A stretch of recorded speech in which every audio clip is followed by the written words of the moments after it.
الأنبياء والمرسلين نبينا وحبيبنا محمد وعلى آله وصحبه أجمعين أما بعد السلام عليكم ورحمة الله وبركاته የተከበራችሁ ተወደዳችሁ ወንድሞች እህቶች በያላችሁበት የአላህ ሰላም ይደረሳችሁ እያልኩኝ አሁንም የምንተዋወስበት በዚህ ቀናት በእነዚህ في 10 ذو الحجة ከምናደርጋቸው ተግባራቶች አሁንም የምንተዋወስበትና የምንማረው ነገር ይኖራል እሱም ተክቢር የሚባለው ነገር ነው التكبير هو قول الله أكبر إيان الله ما استوس በእነዚህ ቀናቶች ውስጥ የሚደረገው ተክቢር ሁለት አይነት አለው አንዋዑ ወፈضل التكبير አይነት አለው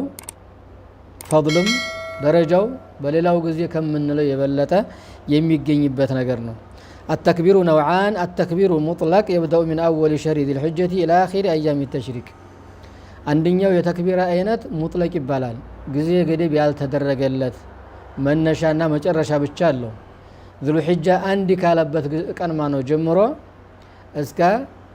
አያም ተሽሪቅ መጨረሻ ቀን እስከሚደርስ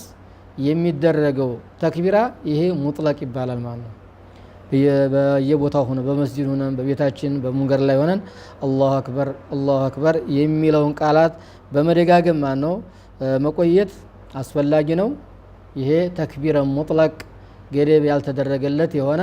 ተክቢራ በየትኛውም ቦታ በማንኛውም ጊዜ የሚባል ማለት ነው ሁለተኛው የተክቢራ አይነት ወተክቢሩ ሙቀየድ የተገደበ የሆነ ተክቢራ በምን في أدبار الصلوات المفروضة ግዴታ ከሆኑ ሶላቶች ጋር የተያያዘ ነው ማለት ነው